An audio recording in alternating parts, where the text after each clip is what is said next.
G'day, guys. Welcome to Superchargers. I'm Daniel Thomas, and my guest on this episode is accomplished author, entrepreneur, keynote speaker, and ex rapper Jeremy Haselwood. Jeremy is now helping people unlock their potential. We had an awesome chat, especially given our backgrounds in music. Enjoy this one, guys. Let's go.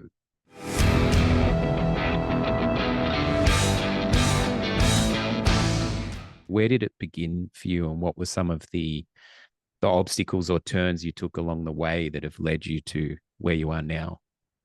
Yeah, I think there were maybe some seeds that were planted when I was young. Like I was always the kind of person, like I cared about other people. Like if there was a person that was by themselves, like I would try to include them in something.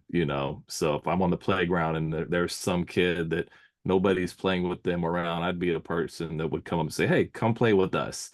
So just caring about people. And I think for me, like my own journey, like with music, kind of like you, because I read your bio, saw that you were in a band and did that for a little while. Like, I'm from Oklahoma, which is in the middle of the US, and moved to Atlanta when I was 20 to pursue music. And like, I just wanted, it was a friend of mine that moved out here. We had a rap group. And so just being on stage and pumping the audience up and you give something to them and they give you something back, that energy or, whatever that you get from them. And so, like, to me, like, I thought I'm supposed to be doing music and that's what it's going to be. And I moved my whole life to Atlanta to do that. But then, kind of along the way, in my late 20s, I realized that this is not what I'm supposed to be doing. Like, I enjoyed the music and I started doing that in my teenage years, but it's really looking back at what was it about that gift of it wasn't necessarily of music and performing, but there was something in there, and it was about connecting with people. And what do I do with that? And how can I connect with people in a different way? So that's kind of like the high level of seeds planting when I was young, caring about people, and how that kind of blossomed over the years and into different talents, but it all was part of me. And what fascinates me about these conversations and with you is that I always realize we're so much more alike than we are different. And that's kind of Yeah. uncanny because I did the same thing. Like I moved to London to pursue, kind of being a rock star and drums. And it was awesome, exactly like you say. Yeah. But there was this Hmm. thing that was kind of hinting at me that, okay, this is an amazing experience, but that there's something more Hmm. to offer here. And it was also making me confront things that I had. And I don't know how, Hmm. the visceral performing, did that sort of bring things up for you? Did it test you in different ways? As far as like just being on stage Yeah, in that being on respect. stage and collaborating in bands can be intense creative kind of relationships. I just Yeah. found there was kind of this intensified personal growth that happened on stages and stuff. Yeah. I think for me, because there was only one other person, it wasn't like necessarily a full band where you have more people and more personalities. It was just, one of my best friends, really my best friend growing up. So we knew each other very well and respected each other's work. And we kind of had our roles defined in the studio, in the creative process, and on stage. So to me, more of the growth was how can I try to outdo what I've already done? You make a song, you perform it, but you're not a star, so you got to keep making music. And then part of it's like if you are a star and you have that hit song, that can be a curse as well, because 20 years later you're like, I'm so tired of singing this song, but this is what the people want to hear. So it's kind of like a be careful what you wish for. However, for us it was like, okay, we're testing out new material on stage. How do we try something different to engage the crowd? How do we move? What do we say? And it was more just kind of a learning process. And the gift in that is like when you step on stage, just the reception that you get from a crowd when the music Mm. drops, when you're performing, and then post, not only that applause afterwards, but if you're just like walking through the crowd and people come up to you for them to share their experience with how they connected with you on a song or a lyric or your energy, like that was fuel to me. And that's the part where I guess when I look back at what did I really learn about myself, it was that there's something that I have that I can give to people to uplift them or shift a mood. And also, when that happens with them, it is fuel for me to keep on doing that and finding ways to innovate and create with how to connect with more people. Yeah. So the core of it was connection, essentially. Think so. Yeah. Yeah, yeah, Yeah. Um, and it's awesome when you have that realization that by, uplifting others, it in turn gives you a sense of purpose and fulfillment rather than being kind of ego focused or whatever it may be. What do you yeah. think from what you found, what do you think is common sort of in terms of standing in people's way if they're struggling to find purpose or know what their talent is? Yeah, there can be several roadblocks. I think one is just our mind and the self-doubt, the things that we tell ourselves, the experiences maybe that we had in the past that didn't work out. So we tell ourselves it's not going to work out again. Or it could be the foundation, it could be your family environment or friend social environment of people who didn't believe in you or speak life into you. So you don't recognize your value and what you are capable of because you've never been told that you are actually good at something. You were never told that you were loved, that you were cared for, and you're never told that you can do something and be successful at it. So there's one side how you're raised, and the other side is your experience. And part of that, in my opinion, is you take these things and on one hand, it's like, how can you ever know that you can be something if you've always been told that you can't be? And that's how you're raised, that's how you're groomed. And how do you break out of that mindset? The other side is, okay, maybe you were told these things, but you've tried something that didn't work. So how do you continue to persevere and overcome and try again? And what it boils down to me is like, just keep going. It's like you may have been told that you can't do something, but have you tried to do it? Have you, and maybe you tried and failed, but did you, that's part of adversity. That's part of any kind of growth. You go to a gym and you don't automatically just start lifting 300 pounds. Like you try that the first time and you're not going to be able to lift that up at all. So you have to work up to it. You're going to experience these shortfalls and these roadblocks. But have you tried? And have you tried again and tried again? Have you given yourself ample time and space to grow? And I think a lot of people haven't really done that. And then the other side, another piece that I think that holds us back is, well, what happens if that I do answer my calling? What does that mean for my life right now? Because I'm comfortable right now. Does that mean it's going to put me in an environment or in a routine that I'm not familiar with? And then what's going to happen? We get very comfortable and complacent where we are. Yeah, comfort. Comfort is a thing. You push leaning into that discomfort. There's always some sort of growth that happens from Yeah. from that. People don't want to be uncomfortable. Yeah, yeah. There's a resistance there. Mhm. You've spoken a lot in your. You've written a book about finding the edge. What Yeah. does what so is the edge? Is that exactly what you're talking about? Leaning into that. Is that Yeah. part of it? In a sense, yes. EDGE is really an acronym, but it has a vast meaning. The acronym is really the process that I follow. It's a model that I created through my own personal growth, and it's eliminating distractions, discovering yourself, generating goals, and enacting discipline. And so when you're on this path of growth, it's like to really settle in and maximize your talents, your purpose, like we have to quiet the noise. And that comes with the eliminating distractions part. Once you quiet the noise, now we can start to do work on ourselves. And that's where we go into like discovering yourself. And whether that means counseling, coaching, taking assessments, personality assessments, journaling, just spending time getting to know yourself, your talents, what you're good at, who you are as a human being. And then once you have some idea of what this is, you can start to generate goals because now the goals that you create are coming from a mindset of having that peace, that distraction-free environment, learning about yourself. And now we're going to write goals that are more in line with who we are. And then you can create a goal, and that's great. But if you don't do anything with that, then you've just created a goal. So that's where the enacting discipline piece comes to play. It's like now let's put an action plan together so we're consistent about our actions because when we multiply our actions, we can multiply our results.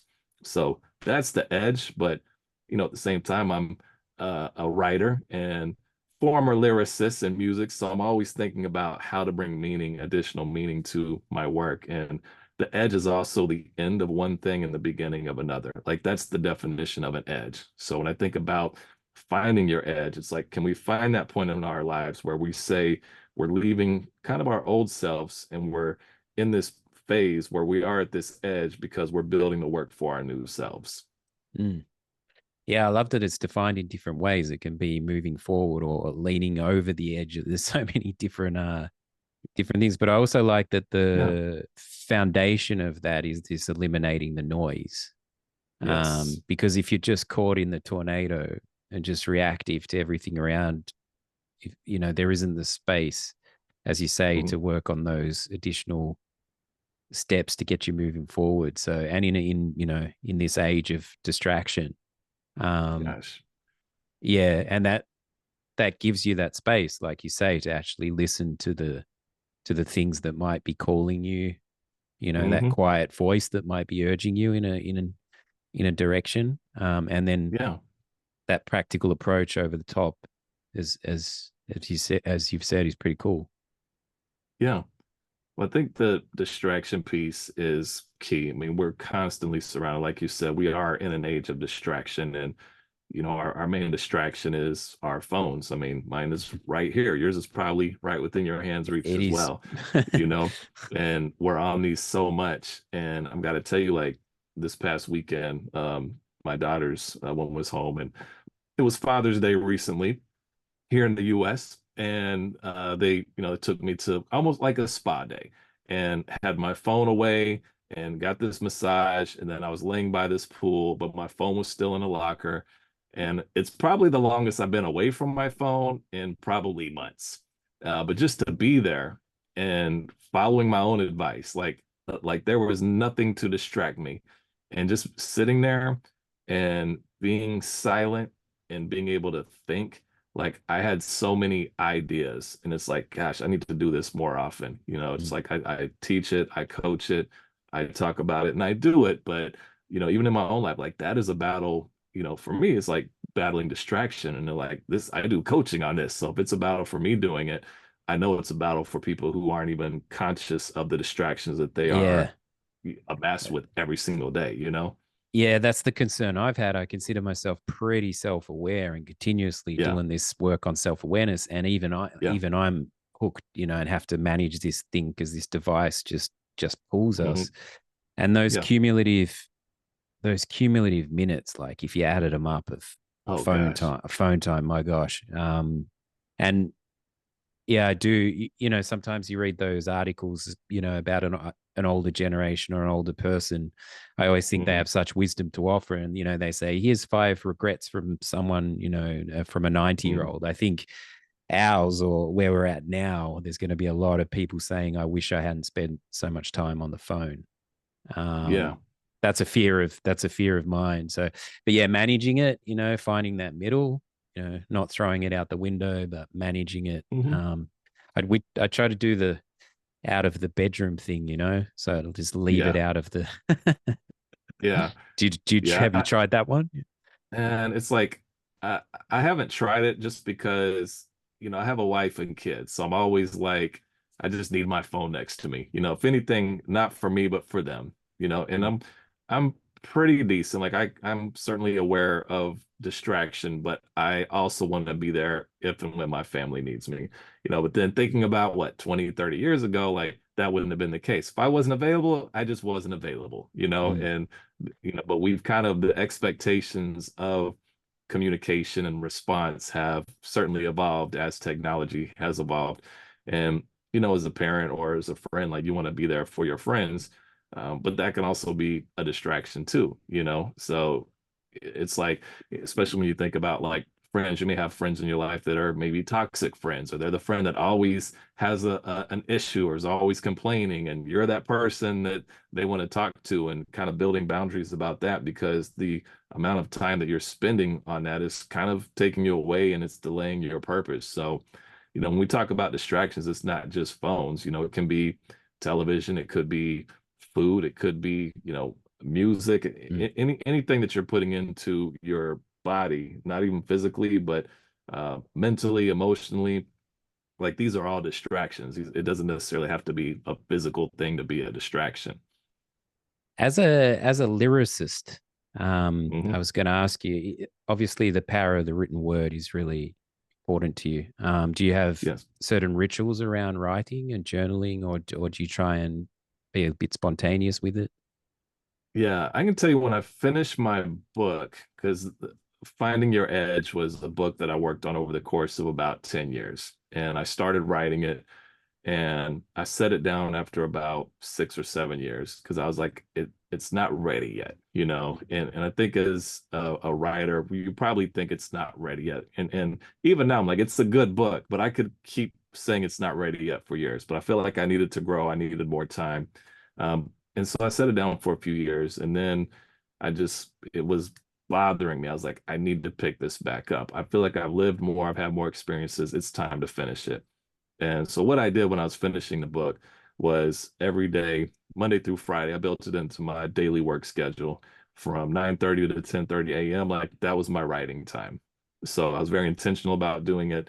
And now it's like I still block that time on my calendar. Like I don't take meetings unless it's like a really important client meeting or something like that, then I'll take it. But generally like 9:30 to 10:30, I have blocked out to write and to create. So if I didn't build that into it, it probably would not have gotten done. And I find that if it doesn't get scheduled, it doesn't get done. So, I mean, that's kind of like for me, that's what I have to do. And I think people that struggle with not even necessarily distraction, but just maybe structure or accomplishing whatever they're trying to accomplish, like you have to schedule that time into your schedule and say, this is important enough for me to block out. Like you'll block out a meeting and you'll block out the gym or whatever. So like block out time for working on yourself and your goals. That's awesome. It's come up on the show a bit, this reining in time and scheduling of time. And it Hmm. sounds really, it can sound kind of mundane or kind of, but it is so important, like you say, to actually rein that in and just devote that block to whatever it may be. Yeah, I have a Yeah. similar practice actually, but writing's one of those things because it can be, some days I might just write one sentence, but as long as I've Hmm. committed to that time, Hmm. because the rest of the day can get away from you so easily. Even sitting there Yes. doing nothing, as we've said, Hmm. distractions, people can just hijack your time Yeah. um, so easily doing very little. So Yeah. to block out that time and get kind of regimented in a way is really Hmm. important. And then eventually a sentence becomes a paragraph and a paragraph becomes a chapter and a chapter becomes a book. So, That's it. but good on you for persisting all the way through because Yeah. Thank you. I I can relate to that. Thinking it's finished, but it's just ongoing. Like you finish one draft and you realize there's another five to go. Yeah. Yeah. And then as soon as you finish like your book, you're scrutinizing everything like, gosh, I should have added more to this chapter or that chapter.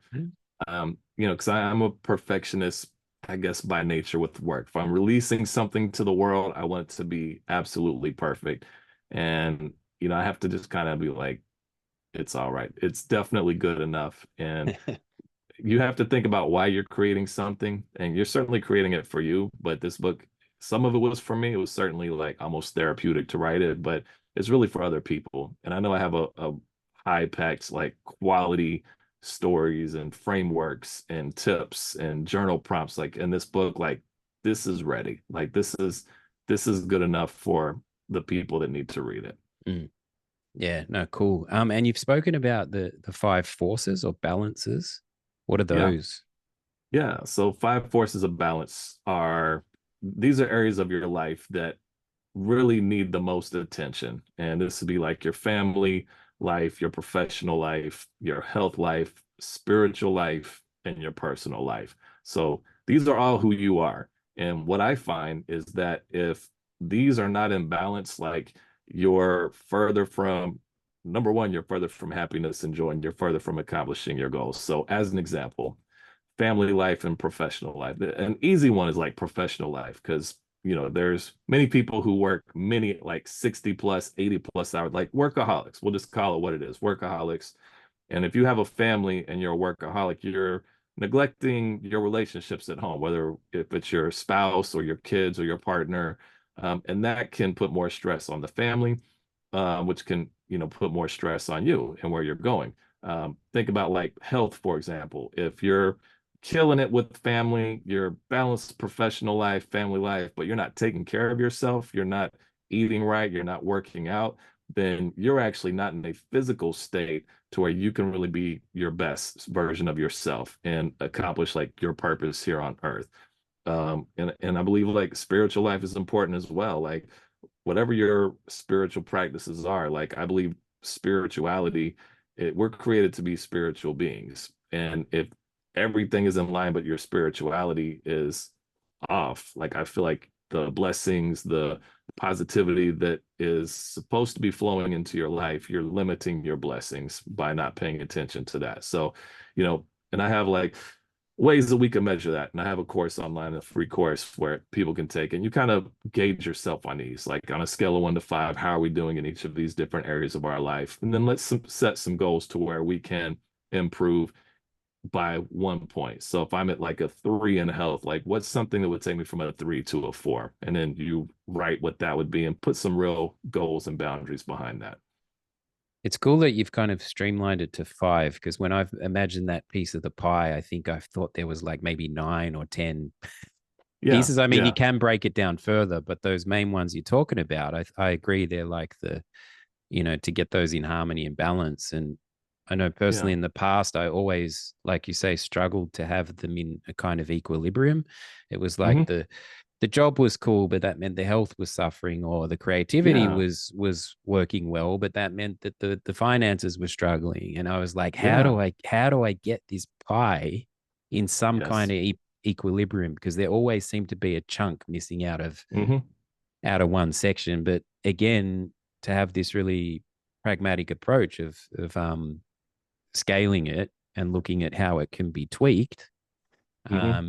that's what's really cool about what you're saying. It's not like kind of pie in the pie in the sky. Yeah. It's a very practical approach. Yeah, I think a lot of it is just bringing awareness to it, because we can have tunnel vision where we're so focused on the task that we neglect these other things. And we don't mean to, it's just what happens. But when you bring these 5 forces up, you're like, oh, I got to make sure that I'm taking care of myself, like the personal piece. I got to make sure that, and taking care of yourself doesn't necessarily mean like working out, because that would fall under health. But, you have hobbies, there's things that you like to do. And it's okay if you want to take an afternoon or an evening and just veg out and watch mind-numbing TV, because somehow your body needs to rest in that. Now, if you're doing that every single day, then you're out of balance, and that's not going to put you where you want to be in terms of like how you want to live your life and your purpose and everything. And to your point, yes, there's so many different factors that we can look at. To me, I boiled it down to 5, because there might be some things that fall outside of these 5, but generally, like the big things that really matter, we can put into these 5 areas. Even when I think about finances, like I would put that under like the personal piece. Taking care of your finances is kind of like your personal piece, of the 5 forces of balance. But yeah, it's like if you're aware of these, like one thing that I coach about is like, let's review these quarterly. For some people, it may need to be monthly because their mind is just so everywhere, or it's hyper focused. But let's just bring all of these back and like, how are we doing on these this month? How are we doing on these quarter? We set goals for this month or this quarter. How are we doing with those goals? And making sure that the awareness stays there. Because again, the more it's in your mind, the more you're thinking about it, the more intentional you live your life to have that balance. Yeah, and they only benefit each other. Like if you just Yes. endless hours and your health is suffering, Yeah. we're no good to anyone. So Yeah. so important to get them Yeah. operating in some kind of equilibrium. Um, do you have some sort of challenge that you would recommend people to do, particularly? I mean, your books around purpose and Hmm. call it harboring talent. Is there a challenge that somebody could do on a daily basis that springs to mind? Yeah. Well, I'll throw a challenge out, kind of in the vein of what we've been talking about with distraction. And I call this like the app challenge. And to your listeners now, you can do this while you're listening to us, but it's basically you can take your phone, because we talked about how big our distractions were, especially with our phones. and unlock your phone. And there's an app on there that you use more than any other app. And this app consumes more time of your phone usage than anything else. And this is where it's going to get a little tricky. You on an iPhone, that's what I have. You put your finger on it, and then the icon starts shaking, and then you might start shaking because that one is, you don't want to accidentally delete it, because what happens if you delete it? It's gone. But I'm going to ask you to delete it, and that's it. Hit the button, delete that app, and don't open that app. Like, you can't open it because it's deleted. You can re-download it, but don't re-download it. Just take it off your phone and just go that way for 1 week. See what happens in your life. See what happens with your goals. See what happens with that time that you're replacing with the time that you used to put on that app. And I call that the app challenge. This is ripping off the Band-Aid. So we're going to walk through this again. Open your phone, select the app, delete the app, close your phone, and that's it. Simple to do, but hard to do, but effective. It's awesome that you've thrown that challenge down. It really is very timely. I did that a few weeks ago. Mm-hmm. And thinking of exactly what you're saying, I did it and I had a little bit of panic about deleting it. And then I just realized that, I had FOMO of missing. What am I missing if I don't have this app? And it doesn't matter what the app is, whether, whether it's social media or whatever, but it was like this FOMO of deleting it. And then the week went by and I was like, wow, I can actually breathe a little. And then when I got back on the app, because I do need to check it, I got, which is debatable as well, but for what I'm doing. But right. No, when I got back on it to check it, I hadn't missed anything at all. The world hadn't ended. And as I say, I'd picked up a whole lot of time. And the funny thing that I was doing was setting the timer to a 5-minute limit on social media apps. And then when the 5-minute went up, I would just ignore. I'd just hit ignore. So that like that, so it's a great, simple challenge that you're suggesting, and you're not suggesting to do it for the entire year. You're saying try it for a week, see how it feels.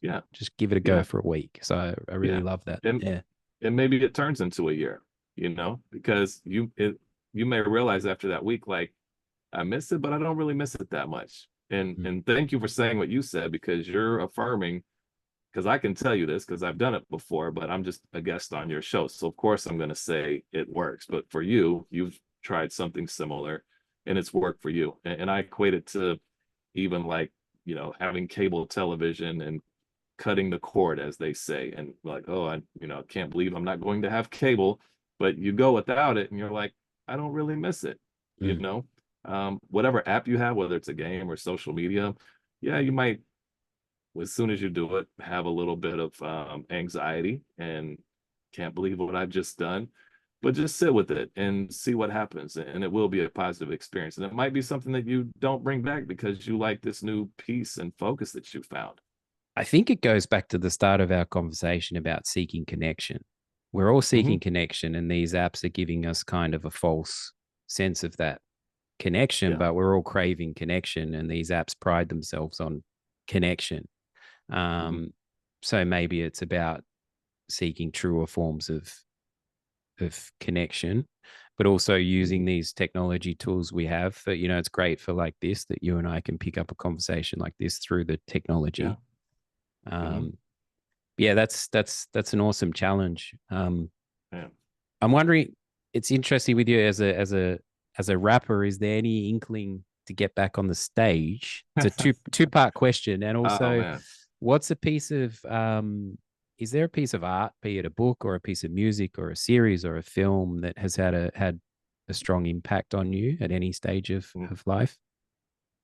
So a couple of things. Yes, I definitely want to get back on stage, but maybe not as a artist. I want to be on stage to spread my message, talk about hope and life transformation. And it's taking everything that I've learned in music, but now doing it in a different way where my impact can be more intentional. So yes, for sure. As far as books, there's a book by Og Mandino called The Greatest Salesman That Ever Lived. Greatest Salesman, something. I forget the. It's been many years since I read it. My mom actually gave me this book several years ago, and it's a short read. But this book was really good. It was a timely for me. It was a point where I think I either lost a job or was looking for a job, but it was really helpful in me just to kind of affirm where I was and give me focus and help me remove some distraction. And even though it's a book kind of about sales, it's really not. It's really about personal growth. And it was a really powerful book. And every few years, like I'll go back and read it or listen to the audio version of it.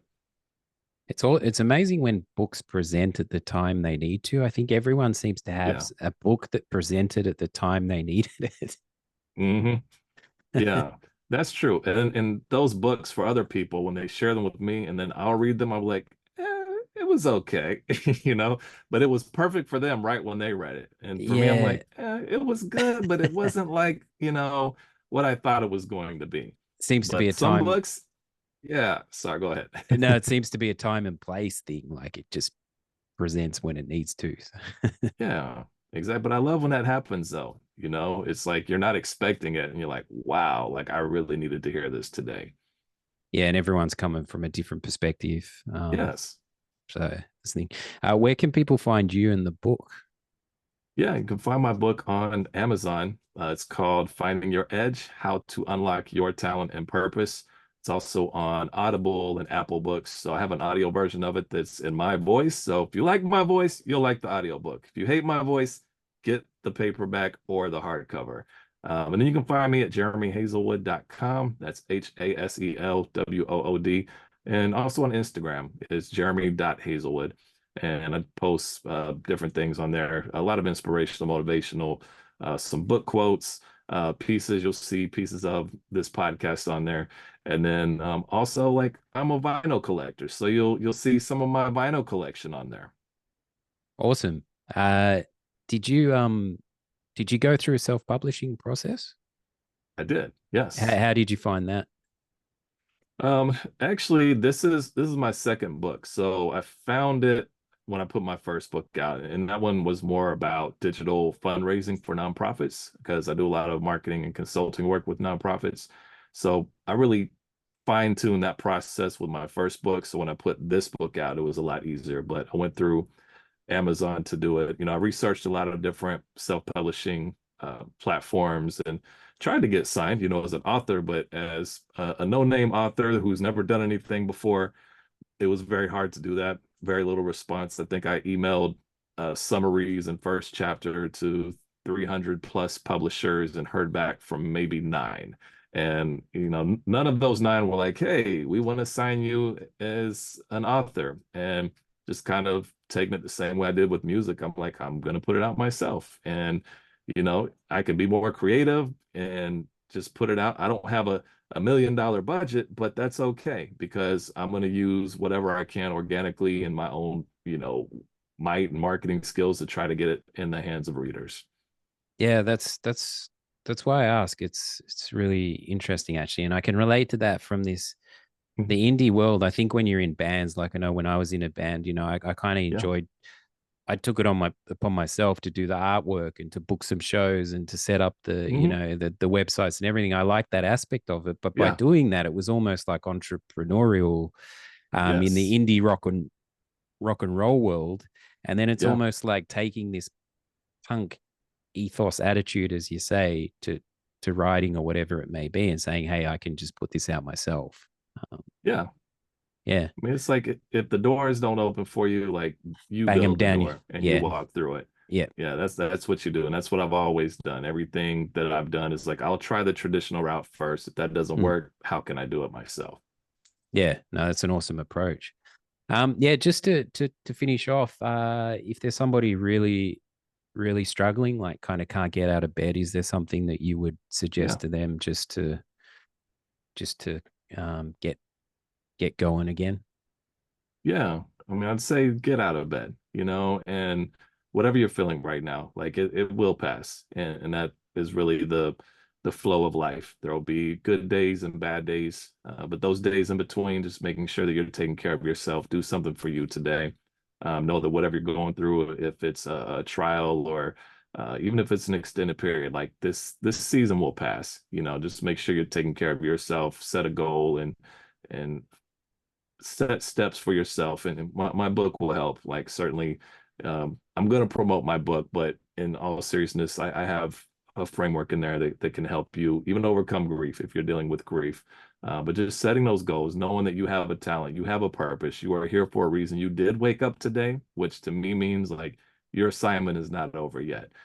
So keep seeing what that assignment is going to give you and learn from this hardship that you're going through right now, because what you're going through now is really going to set you up for something bigger. Yeah, I firmly believe that the assignment's not Hmm. not done yet. Yeah, I mean, Yeah, you and I, very. we're here on these mics today. Like we're still alive. Like our work is not done yet.